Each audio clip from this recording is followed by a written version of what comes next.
Hello, I am Dr. Palas Diamond Prakash, General Surgeon. இன்று மூத்த குடிமக்கள் that is above 60 years அவர்கள் எவ்வாறு வாழ வேண்டும், அவர்கள் எதில் கவனம் செலுத்த வேண்டும் என்று மீண்டும் ஆராய்ந்து பார்த்தால் அவர்களின் கவனம் ஈடுபாடு முழுவதும் நான், என் குடும்பம், என் மனைவி, எனது பிள்ளைகள், அவர்களுக்கு நல்ல பேக்ரவுண்டு, படிப்பு பேக்ரவுண்டு, சிறு வயதிலேயே அவர்கள் வாலிப பருவத்திலே தங்களது கேரக்டர்ஸ் மெயின்டைன் பண்ண வேண்டும், பிஞ்சிலே பழுத்து வெம்பி போகக்கூடாது, அவ்வாறு அவர்கள் பேக்ரவுண்டோடு வாழ வேண்டும். அந்த parents they should give good rich family background. அதில் எவ்வாறு முன்னேற வேண்டும் என்பதை ஒரு பிஸ்னஸ் மேன் தொடர்ந்து பிஸ்னஸ் மேன், டீச்சர் ஃபேமிலி அவ்வாறு teaching session, and doctor family தொடர்ந்து சமூக சேவை, இவ்வாறு பலவிதமான செயல்கள்.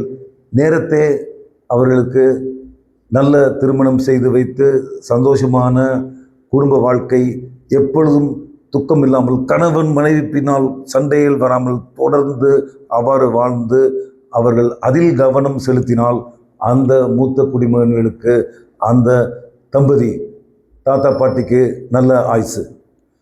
அவர்கள் இரண்டாவது முக்கியமாக பார்த்தால் அவர்களின் சாப்பாட்டு முறை. அந்த சாப்பாட்டு முறை ஒரு வயதானவர்களுக்கு கணவனுக்கு மனைவி உதவி செய்ய வேண்டும், மனைவிக்கு கணவன் உதவி செய்ய வேண்டும். முடிந்தவரை the hotel food, fast food அதை தவிர்க்க வேண்டும்.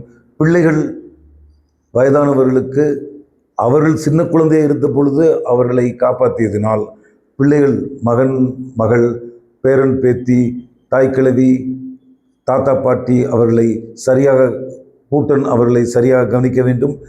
வயதானவர்களுக்கு பல பல நோய்கள் வரும், ஞாபக சக்தி குறைந்துவிடும், Alzheimer's disease, age related brain shrinkage, அவர்கள் காலை சாப்பாடு மறந்து விடுவார்கள். பிள்ளைகள் தான் சாப்பாடு கொடுக்க வேண்டும். அவர்களின் இருதயம் ஏஜாக முக்கியமாக இருக்கும் right coronary artery, left coronary artery, அந்த லெஃப்ட் கொரோனரி ஆர்ட்ரி அதன் எல்ஏடி, லெஃப்ட் ஆன்டி டிசெண்டிங், அதில் சுண்ணாம்பு படியும், அத்ரோஸ்க்ளரோட்டிக் சேஞ்சஸ் வரும். அதை சரியாக அந்த பிள்ளைகள் கரெக்டான vitamin diet, nutritional diet, balance diet அவ்வாறு கொடுத்து அந்த இருதயத்தை காப்பாற்ற வேண்டும். அவர்கள் அதிகளவு வேலை பார்க்கக்கூடாது. அதற்கு பின்னால் அந்த வயதானவர்களுக்கு 24 எலும்பு, cervical, thoracic, lumbar, சேக்ரம் and coccyx, 26 எலும்புகள். அந்த எலும்புக்கு நடுவில் ஜவ் இருக்கும். ஏஜாக ஆஸ்டியோபோரோசிஸ் அது வந்துவிடும்.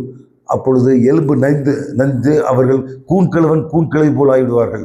அவர்கள் நடக்கும் பொழுது தள்ளாடி விடுவார்கள். அவர்களுக்கு வாக்கிங் ஸ்டிக் அதை கொடுத்து உதவ வேண்டும். Parents should be supported by home care, nursing care.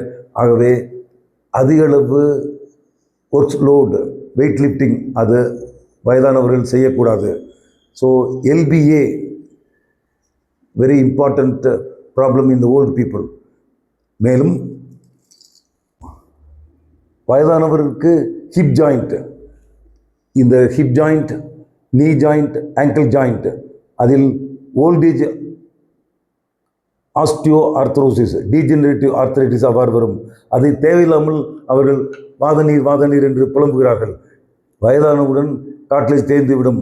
ஆகவே 6 மணி நேரம் சரியாக அவர்கள் தூங்கினால், வைட்டமின் D3, E அதை சரியாக சாப்பிட்டால் lower limb joints will be normal, and in the scapula and shoulder joint இந்த மூமெண்ட்டும் சரியாக இருந்தால்தான் அந்த கூண்கிழவி கூட வாயில் எடுத்து சாப்பிட முடியும். அந்த காட்லேஜ் ரீஜெனரேஷனுக்கு 6 மணி நேரம் தூங்கினால் அந்த என்டார்ஃபின் அது சரியாக செயல்படும், குரோத் ஹார்மோன் சரியாக வரும், காட்லேஜ் ரீஜெனரேஷன் சரியாக வரும். ஆகவே வயதானவர்களுக்கு சாப்பாட்டு முறை மிக மிக முக்கியம். அவர்களை கணவன் இல்லாத விதவையை பிள்ளைகள் தான் பேரப்பிள்ளைகள் தான் காப்பாற்ற வேண்டும். Proper nursing care should be given to them. அதைத்தான் இதில் சொல்லியிருக்கிறேன்.